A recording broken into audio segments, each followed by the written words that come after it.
you kind of doing these days to keep your head right and your kind of energy right for creating? Because it's strange times. Shit. I just be working out.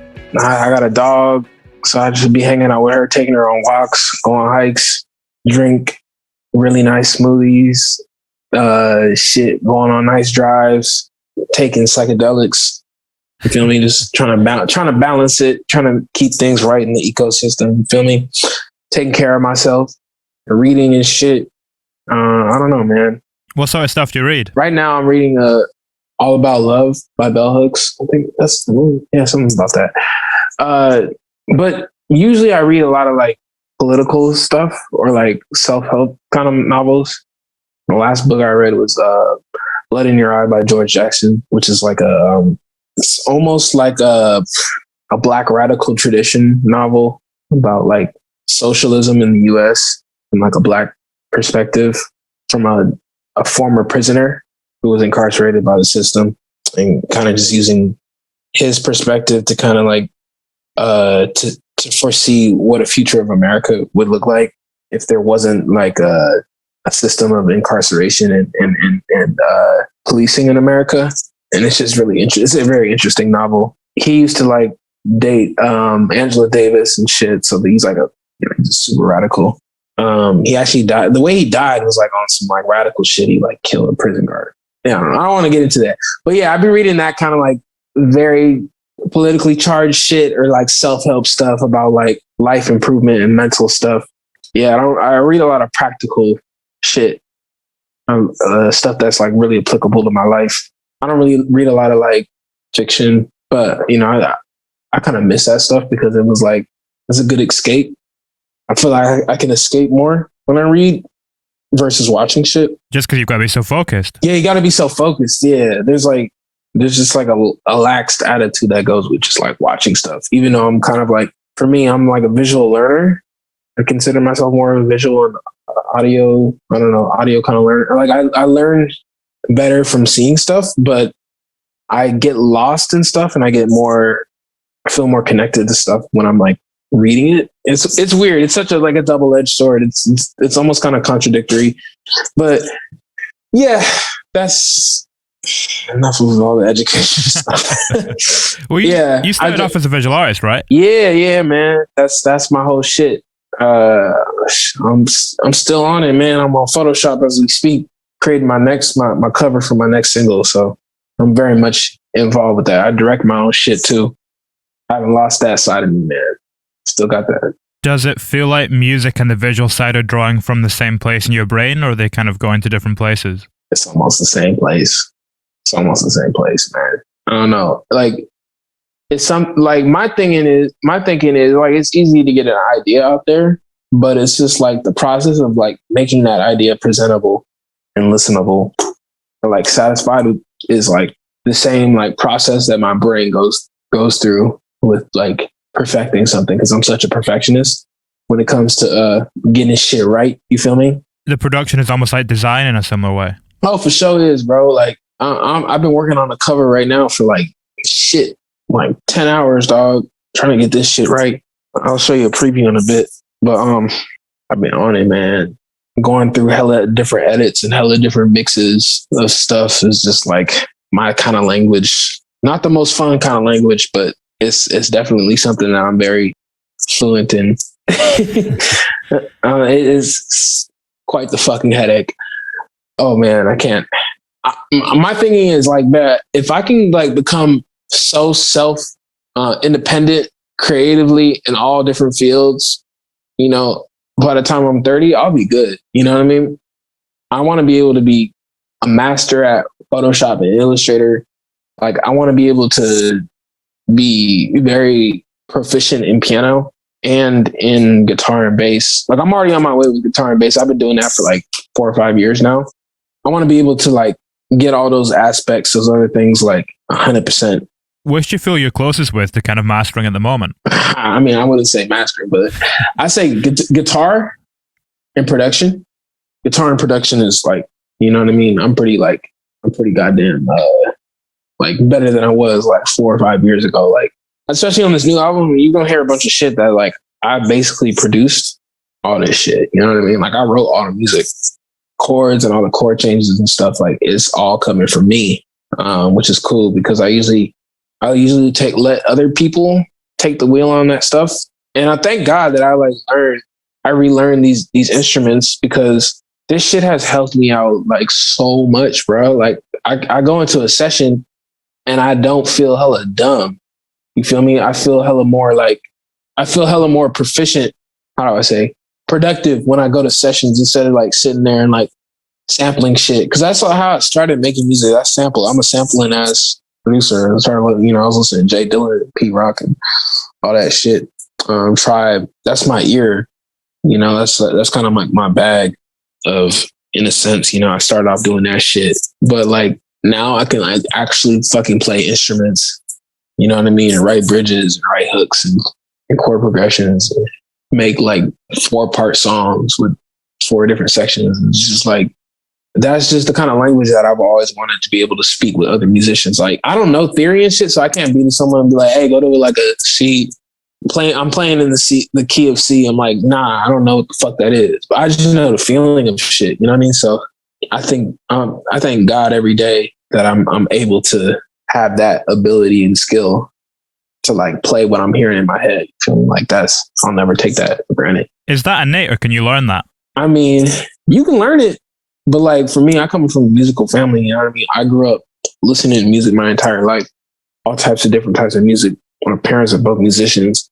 It's hella natural for me. You feel me? Everyone playing instruments, and I got instruments in my house. I grew up with a drum set near me, and a bass, guitar, all types of shit just lying around near me. It's easy for me to just pick that shit up and fuck with it for hours. I might not be doing shit, but it's still like connecting in a way that like got me to understand music the way I do now. What you were saying is all about how you've become more proficient in bass and guitar, and you now feel like you can be more productive when you go into a session. Is that just because it's easier to communicate your ideas now? Or why is it you're able to be more productive? Oh, because I can not even just communicate my ideas, I can make these ideas come to life. You feel me? Like these ideas become the centerfold of the session. These ideas create the music that people are going to be listening to. It's not just like, oh, here's an idea of something. It's just like, this is like the basis of it. You know what I mean? I'm definitely like a lot more confident working around musicians. I'm not really like scared to jam with jazz musicians and shit. Like I can like kind of fuck around and, get something going, you feel me? But like for the most part, it's been great, bro. You mentioned, coming from a slightly musical family as well. You're managed by your brother, right? Yeah. Older or younger? Older. Is this the same brother that was in Imperial? Yeah, how do you know about that? Done a bit of digging. So what age were you when he was in that group? Shit, I was probably like 17, 18. You were already making music at that point then? Yeah, I've been making music for like 11 years. When did that kind of transition from you both making music separately to him then working with you like in management? Well, he had went to college. He was in college at the time and he was just kind of focusing on that. I was still doing my shit. I had another manager. I started like trying to like take my shit to like the next level in terms of getting like press and a publicist and shit. And like, I don't know, my shit started kind of like, I'm not going to say it started bubbling, but you feel me? It started getting a lot more traction than the people I was making music with around, because I was like taking the steps towards trying to be bigger than my region. And I was trying to be a little bit more national with it. I was trying to have, you know what I mean? I wanted to, and plus the music I was making at the time, was a lot different from my peers, I guess. In what way? I mean, everyone was just kind of trying to make like, what we call hyphy music, or like, I don't know, trap music and shit. And I was just trying to make shit that was just like soulful, because that's the stuff that I like. I tried to make that stuff, but it didn't feel real. It didn't feel like me, you feel me? But this music, the soulful music felt like me. It felt more like akin to like what I grew up on, the shit that I liked. I kind of just stuck with that. And I figured out my bag and figured out what I was good at and what I was like destined to make. Who was the first person to believe in you? My best friend. What was fueling you? Did that kind of change once people started to believe in you? I had made this like little mixtape in high school, and people were fucking with it.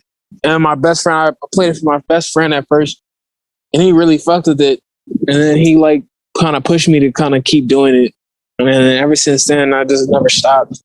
You know, I just seen that I had something that was like a little bit different. You feel me? When I could do something, it's kind of like it's easier for me to like move myself away from the herd when you're doing something that's like not everybody around you fucks with, but people around the world don't fuck with it. It was definitely discouraging when you're around people that are like they want to hear this kind of certain sound, but you like not making that kind of sound because it's a very regional stuff. You know, people can't really think beyond the region sometimes. You know what I mean? Yeah, they get caught up in that scene. You're from Scotland, right? Yeah. What's the music out there?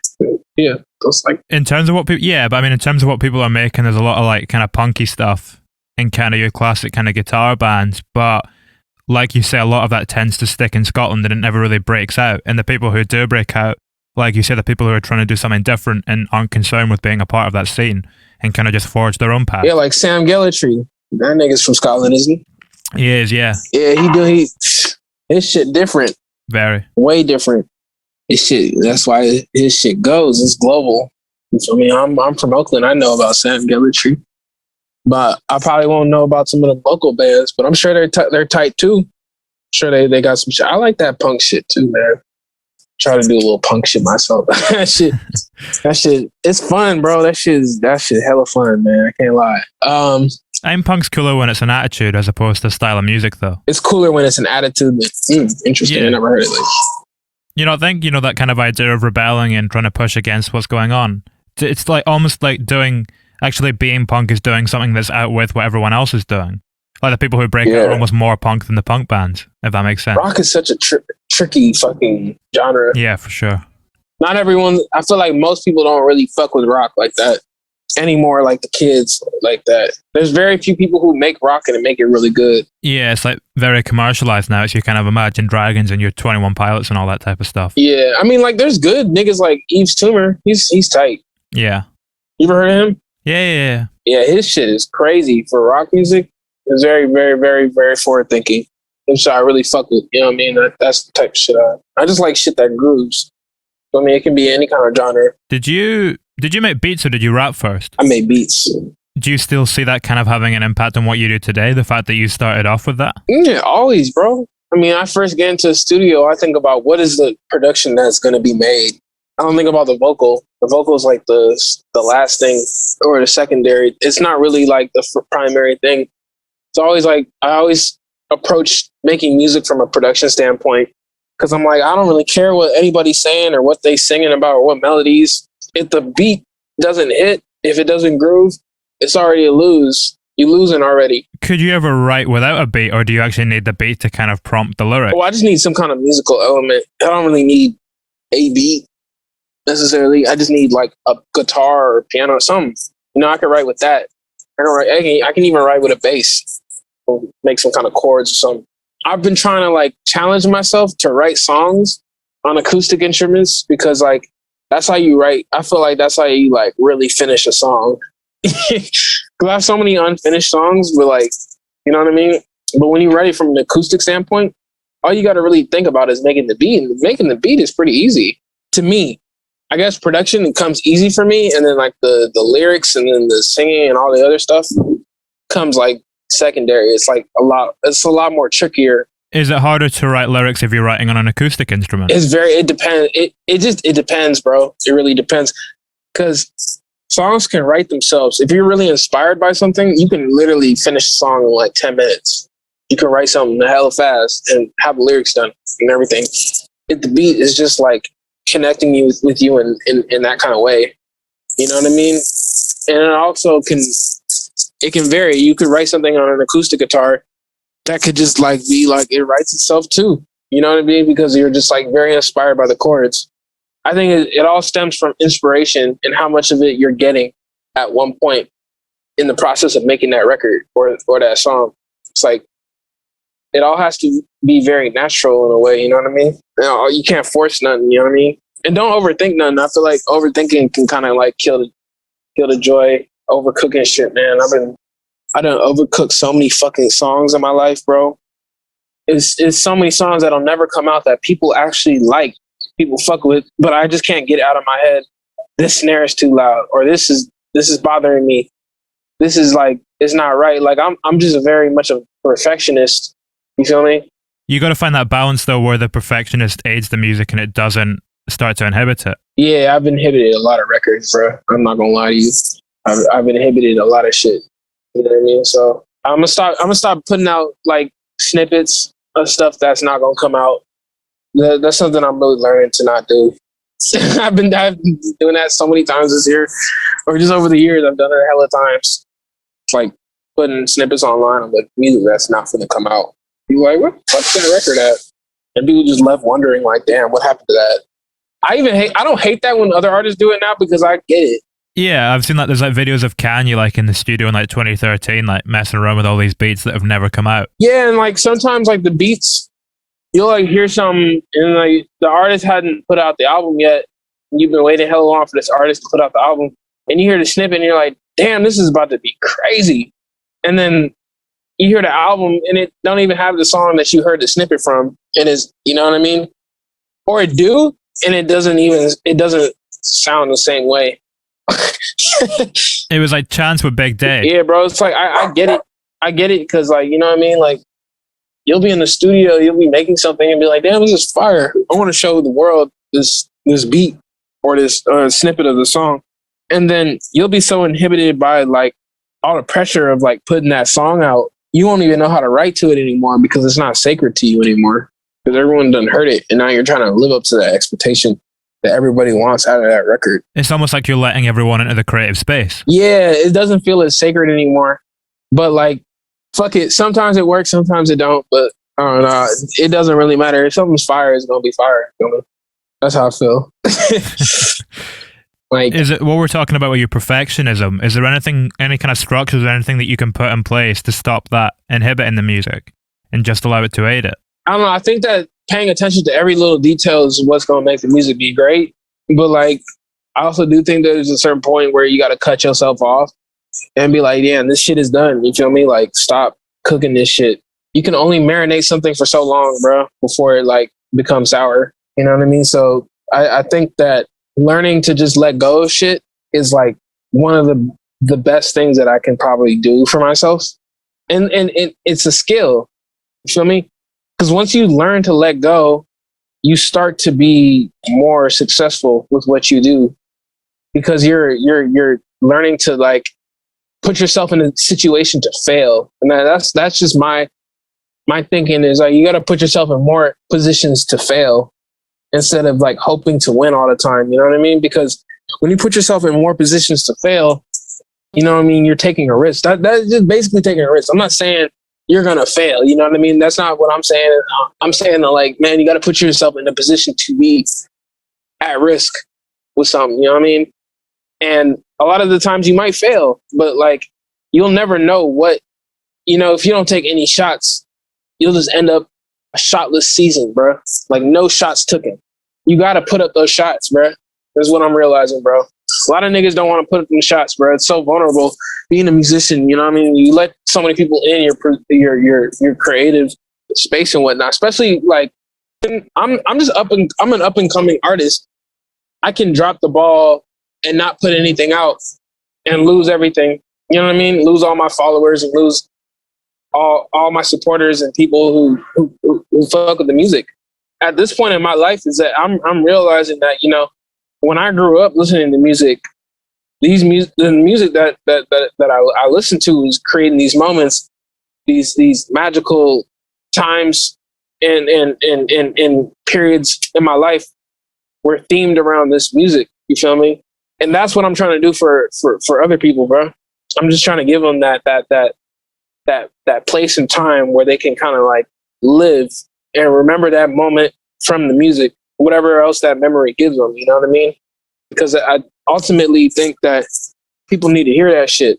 It's more than just inspiring people. It's just giving people those moments. You're becoming a part of someone's life. It's not just inspiring them. It's like, it's a memory to them. Exactly. It's like, oh, I remember that one time that like you dropped me off at my homie's house and we were just listening to that beautiful song on the way back. You know what I mean? We were listening to that Elujay song.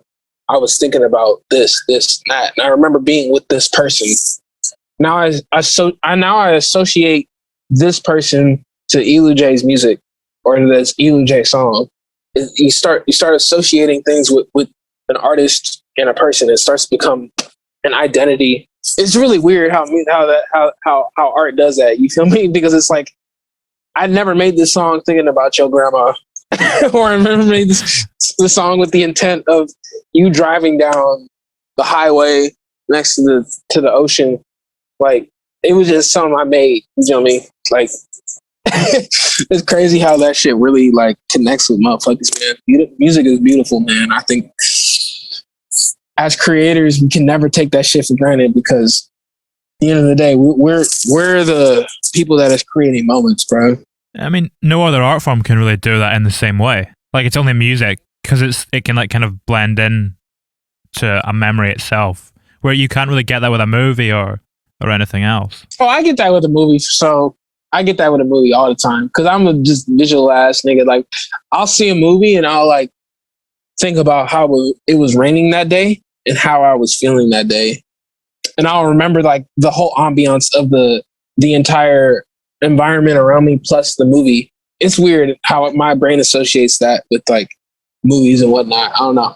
And do you get that when you watch it again? That would be brought back to that memory if you're putting on a movie for a second time. You know, sometimes like I'll be hella juiced to go watch a movie that I hadn't seen in years, because I'm like, all right, I want to watch this around the time when the sun's setting, because I want to like capture that feeling, and it's just a great movie. It'll be like the same way that I'll like want to play a song around a certain hour or period, because I like want to capture that feeling. But yeah, I don't know. For me, that shit is hella interconnected. Yeah, it's like you're creating, we were just talking there about how your music is creating moments for other people. That's you using other people's art to create moments in your own life. Yeah, exactly, bro. Once people start thinking about music like that, I feel like more creatives will be like less, I don't know. They'll either be less, how do I say the word? I guess they'll be more cognizant of letting go of their music, letting go of their art, and putting it out in the world instead of holding on to shit. You know what I mean? Because I think that's is a very important thing that we need to be doing as creatives, bro. We need to be thinking about the listener and how we're going to create a moment for them. You know what I mean? Is it a different process creating a moment when you're doing it like on Gems in the Cornerstone with J-Rob, when you're working with someone else very directly on the project? Yeah, I mean, I don't know. Shit, man. We were just fucking around. That, like, I really just think that the album was just really fun. You feel me? Like, I in all seriousness, like, I took the music serious, but we were just having fun. At the end of the day, bro. Like, I wasn't even thinking about, I mean, in all my music, I don't really think about the listener like that. I don't think about that. I only think about the listener when I'm about to put something out. Feel me? And I gotta plan it strategically. That's when it starts to become work. You feel me? That's when someone put out a tweet saying that, like, you can make all the music in the world and you still won't be productive. When you start being productive is when you start planning it around a release. When you start hiring people to plan out a rollout, like, that's when it starts to become an actual productive job. You feel me? Like, that's when I start thinking about the listener. Like, all right, how do I want to put this out? I want to put this out for the summer. I want to put this out. Blah, blah, blah, blah. These visual assets. There's so much that goes into that has to do with, like, let me think about the listener. You feel me? Instead of thinking about myself and what I want to do. So when it comes to releases, that's like, but when in the creative process, you got to once God leaves the room, it's not good music anymore. That's a quote that I got from Quincy Jones, man. I'm not religious either, bro. I believe in this idea of what God is, and like something that's like an entity that's bigger than you, but like, I don't believe in God. I have no kind of religious ties to nothing, bro. But like, I believe that you got to let God or whatever, you got to let that higher being kind of like be in the room. You can't be thinking about nothing else but the music, and that's it. When, what we're talking about there, when you're releasing it and that's when you start thinking about the idea of making a moment for someone, are you able to make music at the same time as when you're planning a release, or do you have to kind of bookend those things and have them be very separate periods in your life? Nah, it don't matter to me, man. My creative brain don't shut off. I'm always going, bro. When was the last time you switched off? Shit. When I like go on vacation, or like when I go to my mom's house for a weekend, like I even if I do that, like I don't even be shutting it off. I'd be like hella like I'll be trying to like be present. You feel me? But at the same time, I just can't shake it. There's very little moments. There's been very little moments in the past 10 years where I've been like completely free of like not creating. Like I don't even think creating is like a job. Like it's just like something I like love to do, bro. It's like waking up and eating food. You feel me? Like I gotta do that. I gotta nourish my body and soul that way by creating. Just like I gotta nourish my body and soul with food. My mind, body, and soul. Like everything is very interconnected. Yeah, it's kind of just getting that daily fulfillment. Yeah, it's fulfilling to me. Exactly, bro. That's the fucking word. Everything is all. It's all one full fucking circle. What else in life gives you fulfillment? I guess relationships with people, good memories and good moments. I feel like those are just the most fulfilling stuff. You know, being with my girlfriend or my mom or my brother or like my friends or something. Like I don't know, like just that kind of shit. Just going dope places, doing stuff that doesn't even have to like necessarily be productive, but it's just like, damn, this feels good. I feel like if you revolve your life around being productive, you'll never feel fulfilled because you'll always be in work mode. You'll never be able to like fully surrender to life. And I feel like at the end of all this shit, we just need to be able to surrender to life. You feel me? Like niggas need to be able to just let life take its course sometimes. You feel me? You can't always be in control. Once you can do that, bro, you can like, I don't know, man. That's some real Zen shit. Feel me? Surrendering to life, fucking concept. It's interesting to think about though, because like, does your perfectionism almost balance that? Like, if you're surrendering to life and you're completely out of control, is the perfectionism almost the other side of that, where you're completely in control? Yeah. It's almost like a reaction to it. It's not even a reaction. It's just what it is. You know, like I tend to just. It's hard to surrender when you're like, you know what you want. You know what I mean? But at one point, you do gotta let shit go. You know what I mean? That comes in the form of management being like, here's a deadline. Like I've never been fully 100% happy with a release. I'm not gonna lie to you. I've never been like, okay, this is it. There's not one song that I put out where I've been 100% happy with the mix. There's not been one video. There's not been one photo. There's not been near nothing, bro. You might look at my page and see and listen to our music and be like, damn, this is like I don't know. I don't want to sound cocky or anything, but some people might say that about other people's art. Like, this is a perfect song, or like, this is a great song, or whatever. But like, I'll still hear flaws about shit. I'll still see flaws. You know what I mean? Every time. I'm learning to surrender, bro. I think that's something it's a skill, bro. It's just like creating music. You got to learn to surrender to the music. You got to learn to surrender you know what I mean? It's a skill itself. Maybe that's what drives you as well, though. Like chasing that perfect song. Hell yeah, that shit do drive me. Can't lie to you, dog. That shit do drive me, man. It's easy to please a listener if the shit already slaps. That's my thinking, bro. Like, if it already is catching your soul, it's easy to for the listener to drown out all the imperfections and all the shit.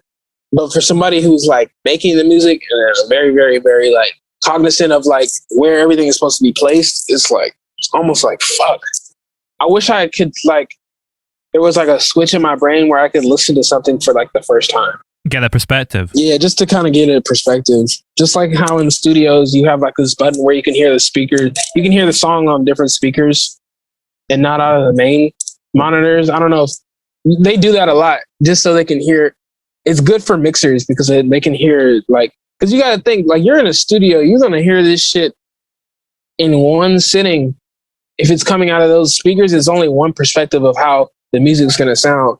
You're not really thinking about all the other ways people are going to be listening to this fucking song. So for me, like I listen to my music on my headphones, my car, my TV speakers, my studio monitors, and then my studio's headphone monitors.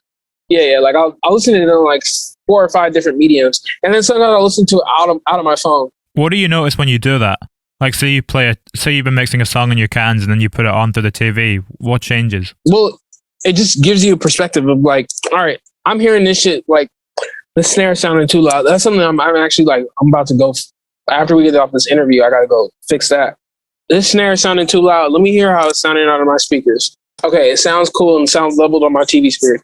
All right, cool. Let me listen to it in the headphones. All right, it sounds a little bit too loud. Let me have the engineer turn that down. Or I don't know, I'll listen to another person's song and then I'll be like, okay, this is a good level. This is exactly where I want my shit to be sitting at. You feel me? And that'll always give me a good perspective. I think it was Star Child as well. I remember hearing you say that you did 30 mixes on it. It was 30 mixes. How does that change? Like, say we look at like the 5th mix and then we look at the 30th mix. What changes in those 25 mixes? Does it change really radically, or is it just you tweaking kind of levels and stuff? All right, well, it was about 2 other people who were helping, like, so we were going back and forth with this engineer, and it was me and the other producer. He was kind of like, okay, this is too loud here. Okay, fixes that, sends it back. Okay, this is too loud here. Oh, it's too quiet right there. Fixes that, sends it back. By the 18th, 19th mix, I couldn't hear it. I couldn't listen to the song anymore. I was just letting them kind of go back and forth for like 6 more mixes until I kind of tapped back in by like 25th mix, and I was like, all right, this, that. And then we got to 30, and I was just like, all right, there's nothing else. I'm still hearing shit, but I can't do anything about it right now, bro. Like, we got to wrap this up if I want to meet my timeline and I want to meet my goal. And, you know, at the end of the day, it's going to, like, people are going to hear that shit in the music. You know, motherfuckers, like, that's my most streamed song ever. You know, if it keeps doing what it does, I'm going to be able to pass that down to my children. You know what I mean? And that's because of the strive and the commitment to making it sound perfect in my own head. And the craziness that I go through is like, you know, the people are going to pick up on that. It's going to connect with them differently. And that's what I was going through with another one of my mixes that I'm working on right now. The producer was like, man, like, trust me, Elu, like, the people are gonna connect with this different. All this little detail that I'm having the engineer do to this song, it's gonna connect. Niggas are gonna pick up on this differently. I don't know, the fine tuning shit, it matter, but it don't matter. It's almost subconsciously affecting people. It's subconscious, bro. Yeah, it's subconscious as fuck. Yeah. Do you need a deadline to finish a song? Yeah, I definitely need a deadline. I mean, I hope by the next time that I'll make my next album, after I finish this other one, I'll be able to just be like, all right, I'm done with an album. You want to hear it? Instead of just like, oh my God, I have like 100 fucking things I need to do to this shit. Instead of just, you know, just letting it be and being able to just like create my own deadline instead of pushing, like playing this kind of tug and war with the deadline and being like, okay, I want to do it this date. Oh wait, I got to do this thing. I got to fix this. You know, I want to be able to, like, I have an album and I can create this deadline whenever I want. I can put this date out whenever. I'm like constantly fighting against time. I haven't stopped since I started putting out music, bro. It's always been a constant struggle. So it's like as soon as you finish an album, you're on to the next thing. I want to be on that kind of, that's the kind of wave I want to be on. I'll never be able to let go of something, is what I'm saying. Like, I'll never be able to be like, oh, I'm on to the next shit until it's like out. Type shit, you know what I mean? I've been on, like, I've pushed releases back so fucking much, bro. It's like, it's almost deafening to my ears when I hear the song sometimes. I can't listen to, I'll listen to something so many fucking times that, like, I won't even want to listen to it until like 10 days after it's released, you know what I mean? Like, and then, you know, some artists like want to, like, I'll like have to like turn the sound off when I'm adding people's songs, when I'm adding people's stories to my own story of them playing the song, because I can't hear the fucking song. I can't listen to it. I'm gonna hear this flaw. And then when I tune back in like 10 days later, I'm like, oh shit, this is great. This is fire. Damn, we did that. Yeah, and then day of, I'm like, oh, fucking hate the way that's mixed. I hate the way that fucking snare hits. I hate the way that. But yeah, enough about the fine tuning details. You know me. I'm going on and on about that shit. I'm a nut. It's interesting because you were talking about Gems in the Cornerstone and how that felt like a lot of fun, and it maybe didn't quite have the same pressure. That's almost like reflected, like with what you're saying with it too. Like the messages at the heart of those songs are very simple. Like it's kind of just about love and purity. Yeah, bro. It's really just a chill ass album, man. Like, I don't know. I wasn't really. This next one is like more, you feel me? It's a lot more mature. Like, there's like a lot more shit going on. But it's also like, it's fun too. It kind of shows all different sides of me.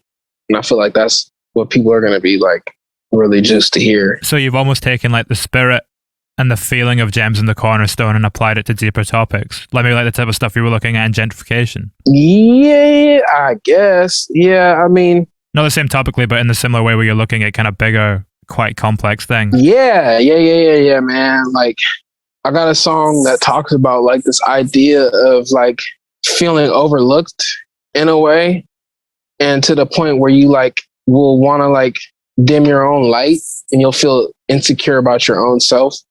And I talk about not being able to like live inside someone else's perspective of what they think of you. And I think that's a really important song because a lot of creatives can't get outside of like the mold of thinking outside of what other people think of them. They're always constantly pressured by Instagram, Twitter, and all these different social media platforms that show the best sides of people, to the point where they're always thinking about, what is this person thinking about me? They can't get out of their heads of what other people are thinking of them. And I think that's one of my deeper songs. You know what I mean? Like it goes from topics about that, or I have a song that I'm talking about like during the pandemic, you know, like they were sending motherfuckers to school. You know what I mean? And I have a line where, you know, like, America, no conscience, we're sending our kids to school in a pandemic. You know what I mean? Like that's some real harrowing shit. You know, that's some dark shit that's going on, some black magic. You know what I mean? That's a real, like, that comes from a real place, you know?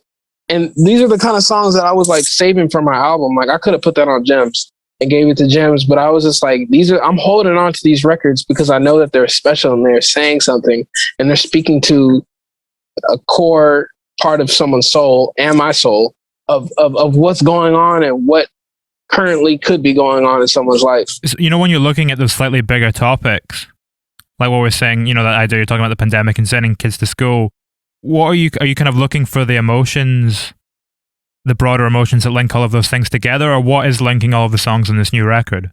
It's not necessarily the topics, it's more so the music. You know what I mean? Everything is kind of cohesive musically in a way. Those broader topics just kind of come with it. I mean, the more sophisticated stuff kind of comes with it because it's the stuff that I kind of wanted the people to hear. You know what I mean? So I saved those songs specifically for that record. So you make sure the beats are cohesive, and then that kind of gives you the freedom to explore anything. Yeah, like I just want the shit to be like, you know, off top. Like I want it to just sound hella good out the gate. You know what I mean? Like I want the music to just feel good. You know what I mean? I want it to be like a very, very groovy ass record. You know what I mean? All the verbal stuff kind of comes after. You know, all the stuff I gotta say. Like I'm a producer first, low key. So like I'm always hella cognizant of like how the music's gonna sound. You know, the music always gotta come first for me. Is there more rapping or singing on this new one? It's definitely more singing. More singing. Shit. I stopped rapping because I'm like, bro, I can't keep up with y'all niggas. Y'all have too many bars and shit. I don't know, man. I'm not a rapper, bro. I don't be having the clever fucking bars and shit. You know what I mean? I can express myself better with my voice because I feel like I have more freedom to say the things I want to say. I'm not really hella like a lyrical ass maestro type nigga, man. Like I feel like to be a rapper, you gotta be one of the ones, you know what I mean? And I just realized I know my strengths, you know what I mean? When you hear your singing voice and you hear your rapping voice back, do you associate with them in different ways? Do they give you different feelings? Yeah, hell yeah, they give me way different feelings. And plus, I don't really like listen to rap like that. Most music I listen to is like singing and shit, you know what I mean? It's very little rap I like really fuck with like that.